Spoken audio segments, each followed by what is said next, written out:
I'm on board the French naval ship Chevalier Paul, and with me is the French envoy to talk about India-France relationship, a relationship which is a much celebrated relationship. So welcome to WION on board this very beautiful ship.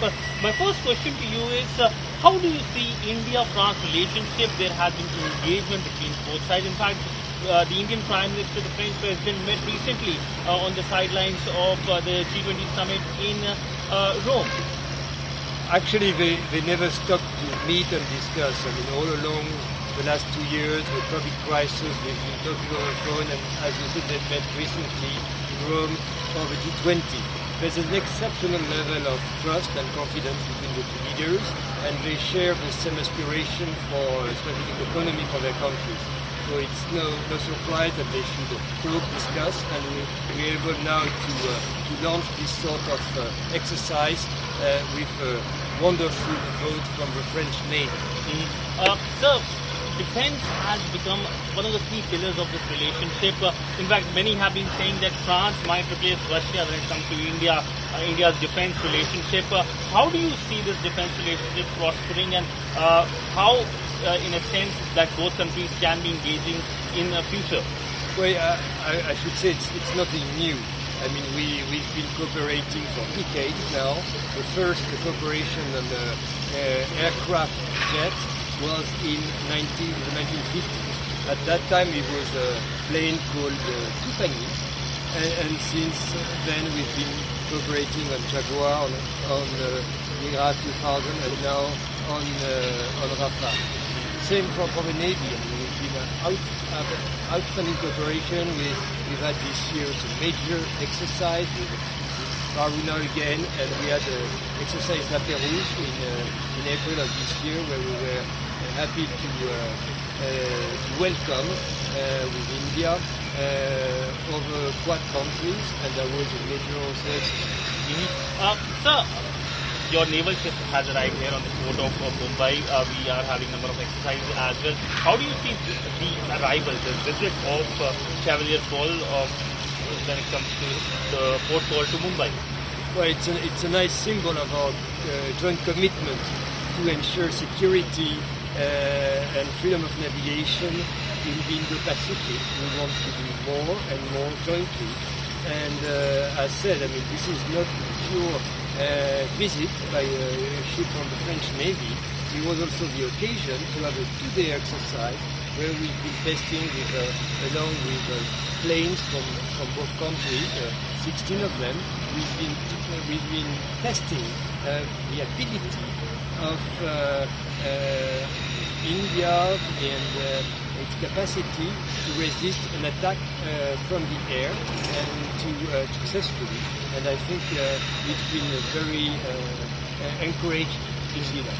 So you mentioned Rafales. If you can give us perhaps how many are set to arrive, how many have arrived as of now, the contract, how much it has been fulfilled, if you can give us the details. Well, most of them have arrived, and it's a real matter of pride for us.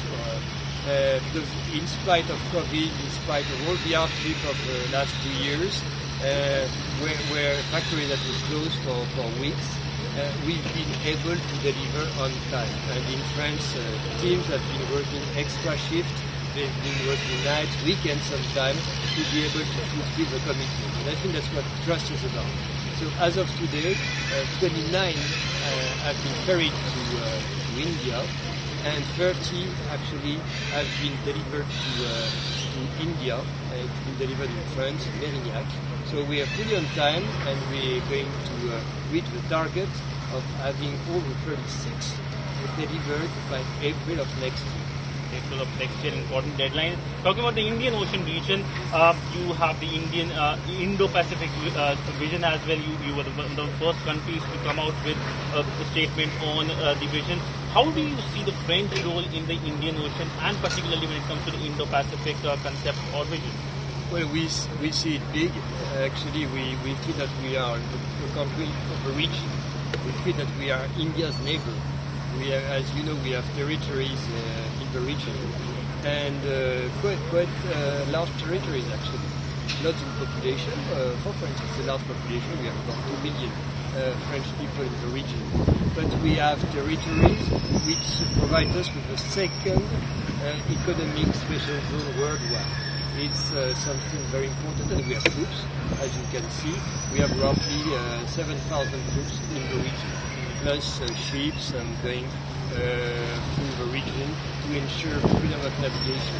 So we see that we have a really big role, and we have a role alone, and we have a role also more and more with our European partners, as you may have seen in a driving force to craft European IndoPacific strategy, which has been very recently announced, and it is going to be our common framework for the future. That it's a very broad strategy, very ambitious, obviously on the military aspect, but also everything pertaining to infrastructures, connectivity, norms, and I think that's how we have to build a global strategy. AUKUS has been something that has been having its long shadow globally. Do you think that its impact is reducing? Do you think its impact is going to have when it comes to the trilateral which was being talked about between India, France and Australia, something that was actually going at very fast level from the official level to the foreign minister's level? Well, AUKUS was a major surprise and disappointment because it takes some time to prove the consequences of this. It's not a commercial issue, as you know. It's a major breach of trust between allies, and that's something which is very important. Now, our commitment is to security in the Pacific is total, and it doesn't change it. And I would say it will, on the contrary, it may increase it. And we know that we are on the same page with partners like India, and we want also to speed up because we share the same vision. First, we don't want any other country to provide us our security. We want our means, we want our autonomy. We are sovereign countries who want to decide for our future. One. Two, we believe in a global strategy. We don't believe in purely military confrontational bloc against bloc strategy. We think that many countries in the region have the same feeling that this will increase racial tension in the region. Nothing that we want to see.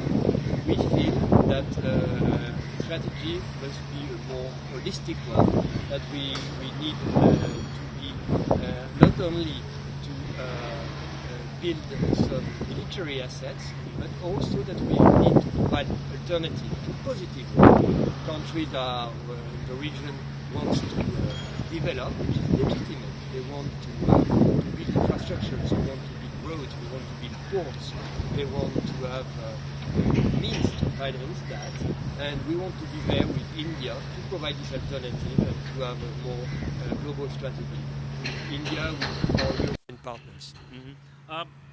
One of the things which has been happening in past few days is the talks on terrorism. We saw the talks happening just recently in Paris.